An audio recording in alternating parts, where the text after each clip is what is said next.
சென்னையில் மின்சார வாகனங்களுக்கு சார்ஜிங் நிலையம் அமைக்க 9 இடங்கள் தேர்வு செய்யப்பட்டுள்ளது. கூடுதல் விவரங்களை செய்தியாளர் ராமச்சந்திரன் வழங்க கேட்கலாம். ராமச்சந்திரன் வணக்கம். தேர்ந்தெடுக்கப்பட்டுள்ள 9 இடங்கள் என்னென்ன? இந்த திட்டம் அமையும் போது வாகன ஓட்டிகளுக்கு எவ்வளவு பயனுள்ளதாக அமையும்? மேலும் விவரங்கள் என்னென்ன? சென்னை மற்றும் புறநகர் பகுதிகளில் மின்சார வாகனங்களின் பயன்பாடு அதிகரித்துள்ளது. அவர்கள் தேவையை பூர்த்தி செய்வதற்காக முதல் கட்டமாக சென்னையில் 9 இடங்களில் சார்ஜிங் நிலையம் அடுத்த 2 மாதங்களில் ஏற்படுத்தப்படும் என்று தமிழ்நாடு மின்சார வாரியத்தின் தரப்பில் தெரிவிக்கப்பட்டுள்ளது. சென்னை மாநகராட்சியுடன் இணைந்து 9 இடங்களில் இடத்தை தேர்வு செய்து சாத்திய கூறுகள் தொடர்பான ஆய்வறிக்கை இறுதி செய்யப்பட்டது.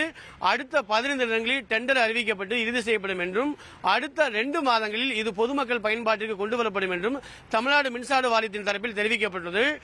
தமிழகத்தை பொறுத்தவரை சுமார் 2 லட்சம் மின்சார வாகனங்கள் பயன்பாட்டில் இருப்பதாகவும் இதில் அதிகபட்சமாக சென்னை மாநகரில் இயங்குவதாகவே தெரிவிக்கப்பட்டுள்ளது.